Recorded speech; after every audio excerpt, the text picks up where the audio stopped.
Bom dia, queridos irmãos, membros da Igreja Batista do Largo do Arão. Eu quero dizer a você que Deus preparou nessa manhã esse momento para que estivéssemos aqui reunidos, né? Reunidos, mesmo através dessa página, mesmo através, né, dessa rede social, mas que você fosse alcançado. E através desse momento, querido, nós estivéssemos reunidos estudando a Palavra de Deus. Nós estamos aqui, né, em mais um momento de Escola Bíblica Dominical.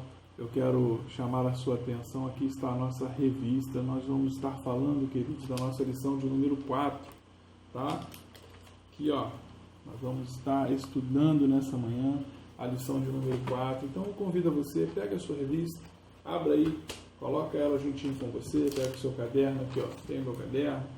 Vamos aqui, pega a sua Bíblia, Palavra de Deus, ó. Você que tem a sua Bíblia aí, pega ela. Vamos juntos. A gente vai estar nesse momento fazendo uma oração para que nós possamos, através da Palavra de Deus, aprender, ter o privilégio de crescer na graça e no conhecimento. Isso juntos, queridos, juntos. Porque é o maior privilégio estar com você nessa manhã.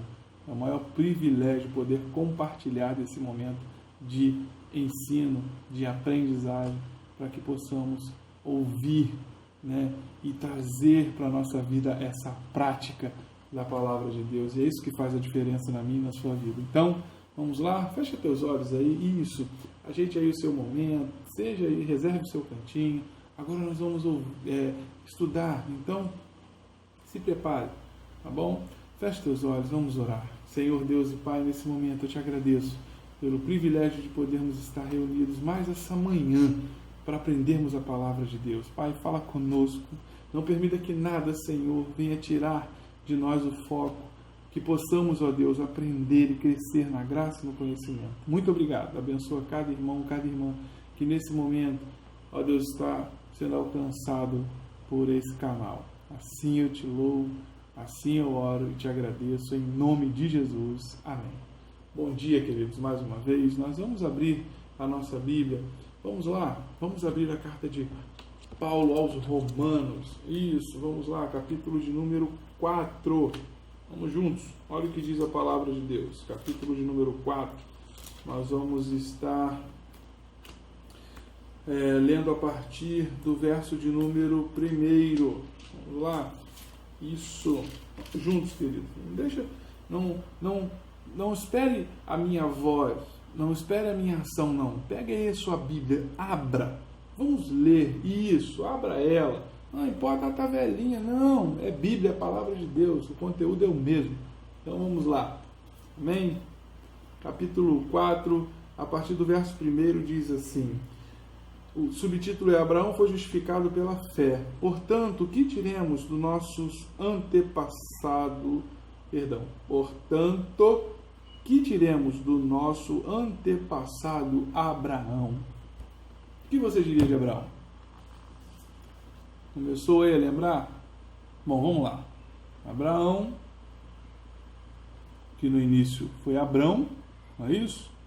Casado com Sara, pai de Ismael, que na verdade foi ali um envolvimento com a sua serva, mas depois também Isaac morava...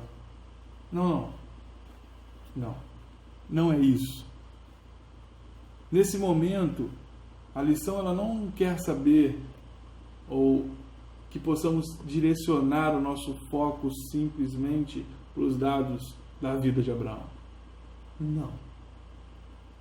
Na verdade, o que a lição nos propõe hoje é o que diz o título: Abraão, alcançado pela justificação. Para isso, queridos, é bom fazermos uso de uma ferramenta importante. O dicionário, ele vai mostrar para mim e para você o significado dessa palavra justificação. Vamos lá? Pega aí o seu dicionário. Júnior, nem sei onde está mais isso. Procura o dicionário. Ou então, eu vou ser mais generoso com você. Vai lá. Abra o dicionário Google, tá bom? Vamos ver o que diz a palavra justificação. Olha, de acordo com o dicionário, diz assim: é um substantivo feminino, ato ou efeito de justificar-se, conjunto de argumentos apresentados por alguém em sua defesa ou em favor de alguém. Interessante que, juridicamente, justificar-se, né, quer dizer a produção de provas. Ou seja, tanto testemunhais como documentais. O ato de justificar-se, né, como diz a palavra, é um conjunto de argumentos apresentados por alguém em sua defesa. Interessante. Quando você acompanha comigo a vida de Abraão, Abraão ele sai da sua terra, da sua parentela e vai para uma terra que Deus lhe mostrará. Queridos, quando nós olhamos para a vida de Abraão, nós vemos uma família em que Abraão, né, estava ali. Quando você vai lá no livro de Gênesis e você vê a história de Abraão, você vai ver que a família em que Abraão cresceu não era uma família temente a Deus. Não. Eles cultuavam outros deuses. Abraão tinha uma influência muito grande. Ou seja, Abraão, ele tinha uma influência de outras culturas. Mas mesmo assim, isso é que eu quero compartilhar, isso é que chama a atenção para mim e para você nessa manhã, de que isso mostrou para ele, isso na verdade trouxe para aquelas pessoas a justificar a ação de Abraão. Como nós vemos, a justificação, né, ela é um conjunto de argumentos apresentados por alguém em sua defesa. Ou seja, Abraão, ele diz: olha, eu ouvi a voz de Deus e eu vou obedecer. As pessoas certamente, queridos, já, tipo, Abraão, você é louco, você vai para onde? Não sei, ele vai me mostrar. Abraão, você vai deixar tudo. Imagina, querido, traz para a sua vida hoje. É como se você fosse mudar para um lugar, uma cidade, sem saber nada, sem ter nada lá. Mas Abraão, alcançado pela justificação, ou seja, alcançado pelo conjunto de argumentos, né, apresentados por alguém por sua defesa ou em favor de alguém, Abraão, ele vai e obedece a Deus. Ele obedece a Deus pela fé. Ele não sabia o que viria. Não. Mas ele creu. Em Hebreus capítulo 11, verso 1, diz que a fé é o firme fundamento das coisas que se esperam, mas a convicção de fatos que não se veem. Abraão, ele olhou pelos olhos da fé, ele não sabia nada, ele não esperava, ele não sabia, ele não tinha, né, definição de nada, mas ele creu. Ele creu por quê? Porque dentro dele ele tinha convicção de que aquele que estava o chamando era poderoso para fazer.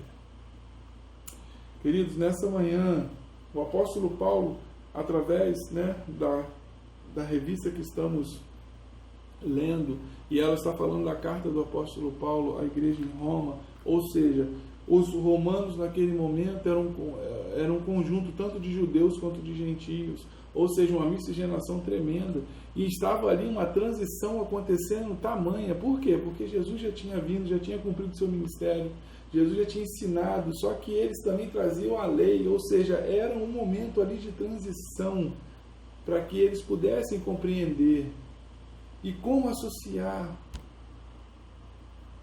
E o apóstolo Paulo, ele estava ali. O Senhor Jesus, ele disse o seguinte, que ele não veio abrogar a lei, mas veio para que ela se cumpra. E essa palavra abrogar no original quer dizer que ele não veio mudar, mas sim cumprir.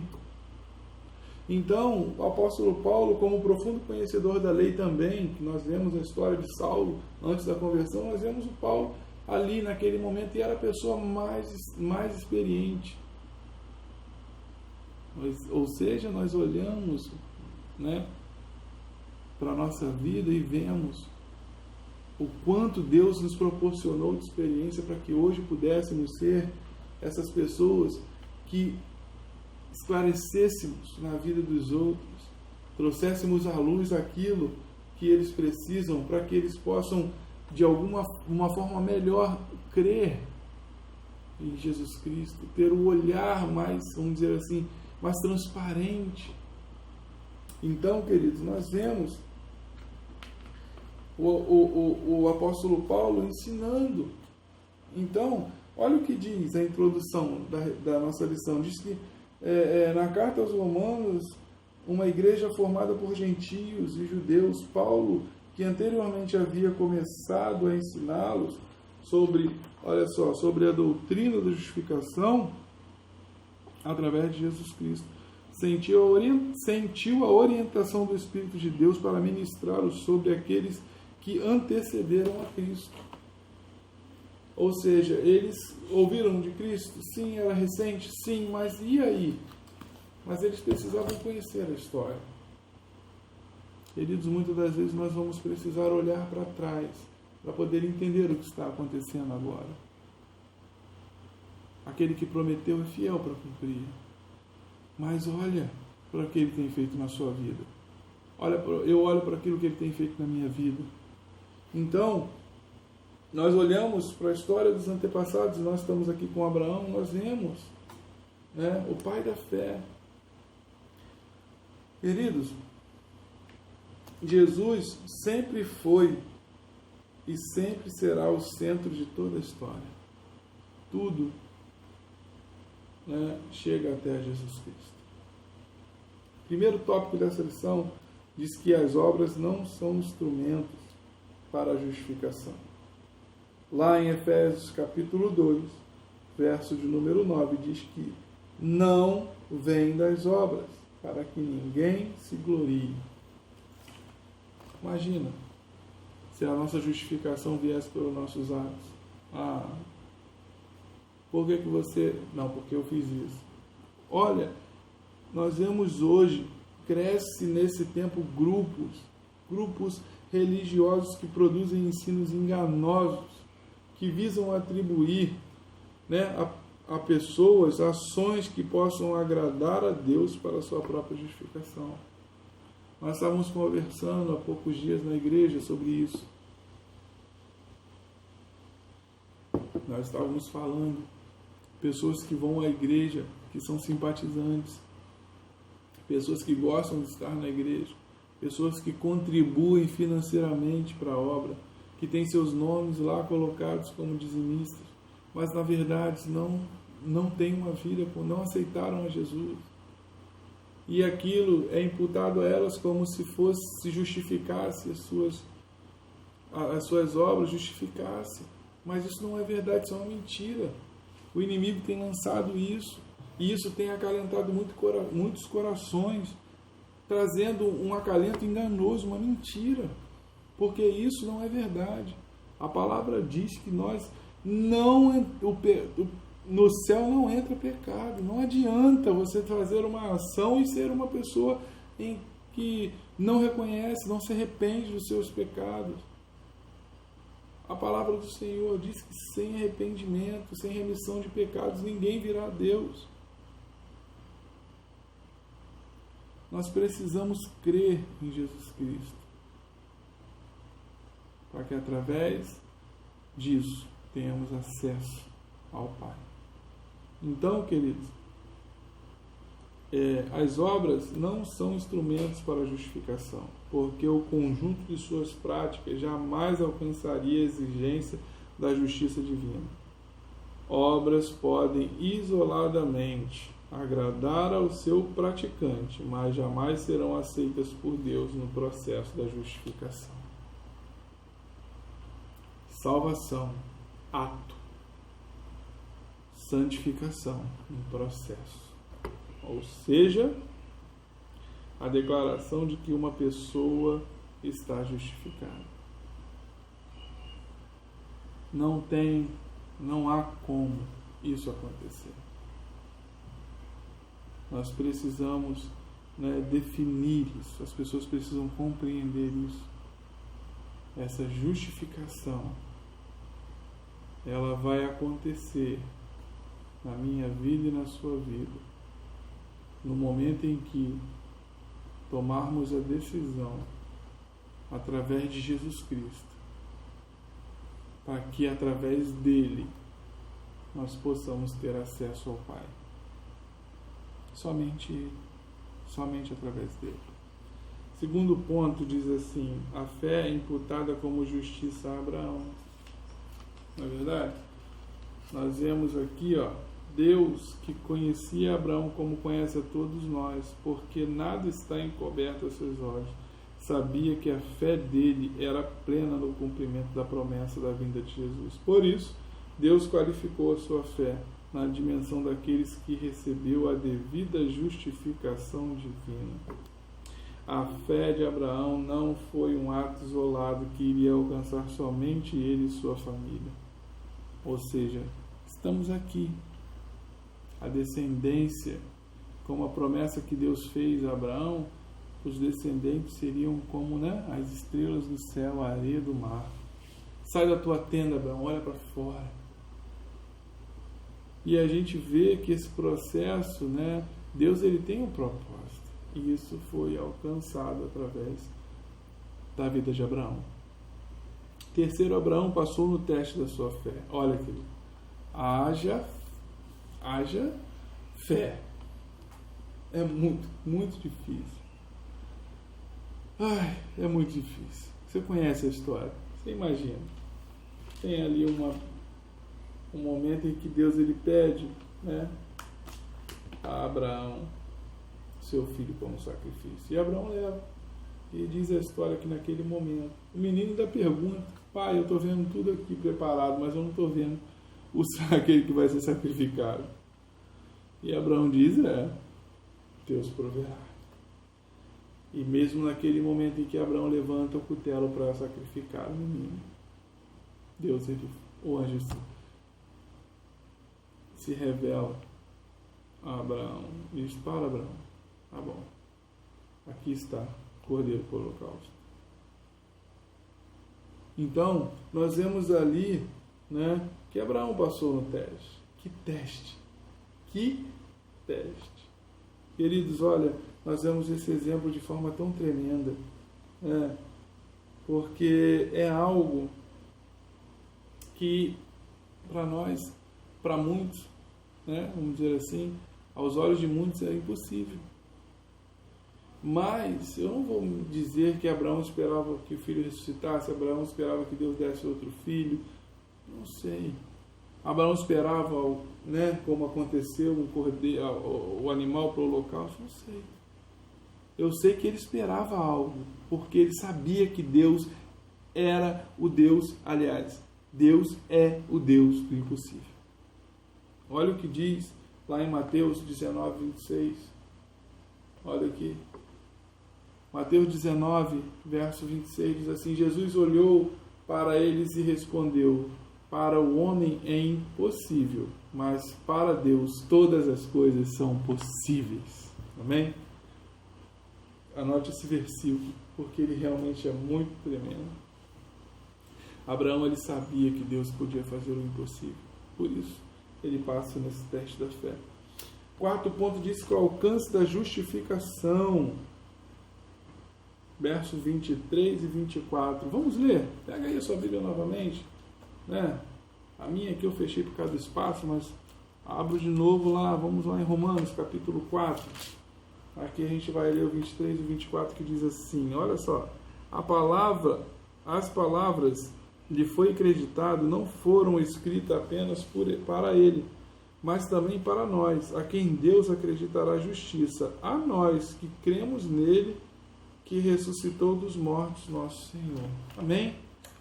Nós cremos num Deus vivo. Nós cremos num Deus que ressuscitou. Nós cremos nele. E esse é o grande princípio, querido. A fé é crer. Crer. Teve um momento, olha que tremendo, teve um momento ali, vem lá comigo, vamos lá. Lucas 24. Não. João 20, 29. João 20, 29. Evangelho segundo João. Evangelho de Jesus Cristo segundo João 20, 29. Olha o que diz.